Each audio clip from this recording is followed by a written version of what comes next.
Hey everyone, so today we'll be learning about good bugs and bad bugs, but before we get into that I just wanted to show you the plants that I brought upstairs, just getting ready to be climatized. Before the May long weekend we'll be able to put them out. So without any further ado, let's get into the video. As always, leave me your comments and let me know what you think. I look forward to hearing from you. Take care, talk to you soon. When aphids find your garden, they multiply with brutal speed. Left alone, they can decimate a plant in days. But nature has a mechanism to stop them, if you let the right predators do the work. Today, we are going to stop relying on chemical sprays. Instead, we're going to build a habitat that effectively hires nature's own pest control to manage the garden for us. We will cover 2 steps: designing a predator-friendly insectaria that attracts good bugs, and using a hand lens to properly identify who is actually patrolling your leaves. You only need 3 things to start: dark, nutrient-rich compost, seeds for nectar plants like dill and asters, and a simple jeweler's hand lens. By setting up this infrastructure, we transform the garden from a vulnerable, defenseless crop into a resilient, self-policing ecosystem. Step 1 is building the plant's immune system. We start down at the soil level, working fresh compost directly into the dirt. Deep watering and nutrient-rich soil fortify the plant against anthramming attacks, effectively powering its primary physical defense. When hot, dry conditions stress a plant, it emits chemical distress signals. Those signals act as a beacon, drawing in sap-sucking pests like aphids from across the yard. A well-hydrated plant in healthy soil doesn't send those signals. Instead, it uses those nutrients to build thick, resilient cell walls that physically block insects from tapping into the sap. Once the plants are fortified, we need to recruit our standing army. These are the 3 Ps: predators, parasitoids, and pollinators. To keep them on patrol, we must feed them. Tiny parasitoid wasps are lethal to caterpillars, but their mouths are too small to reach into deep blooms. Planting open-centered, nectar-rich flowers like dill and asters gives them the easy access to sugar they require to survive. We also need to provide housing. Leaving a damp log pile or a small patch of leaf litter gives nocturnal hunters, like the ground beetle, a safe shelter during the heat of the day. By providing nectar at the canopy level and shelter on the ground, you create a multi-layered architectural habitat that provides room and board for your defenders. With the habitat built, we have to protect the workforce. That means going to the shed and removing broad-spectrum synthetic pesticides from your toolkit entirely.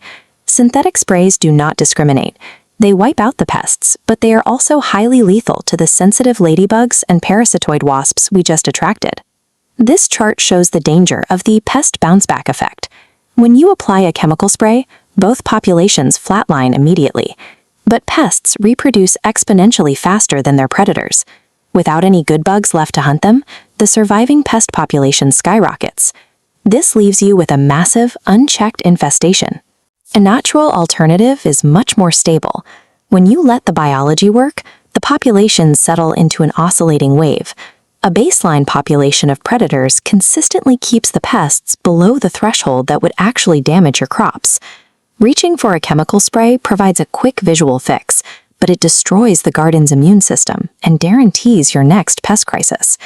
Instead of spraying at the first sign of movement, we conduct a bug audit. Bring your hand lens right up to the undersides of the leaves. Statistically, less than 1% of all insect species are actually pests.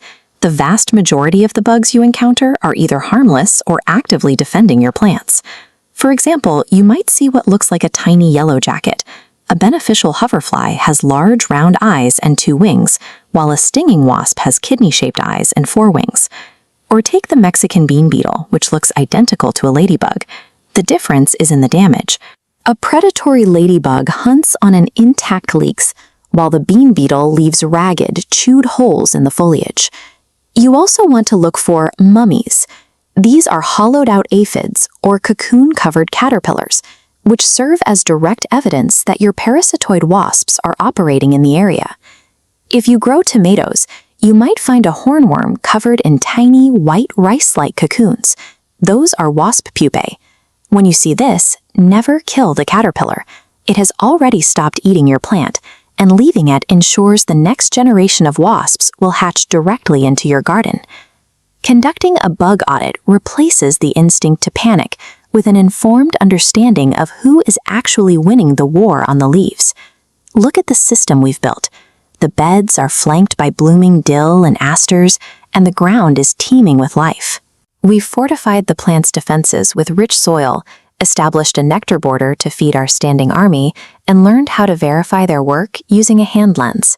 In this system, a small population of aphids is no longer a crisis. These pests are the necessary food source required to keep your army of predators stationed in the yard. So take your hand lens out to the garden today, flip over a leaf, and discover which allies have already moved in. Cultivating a balanced environment where nature does the heavy lifting renders the struggle for total pest eradication unnecessary.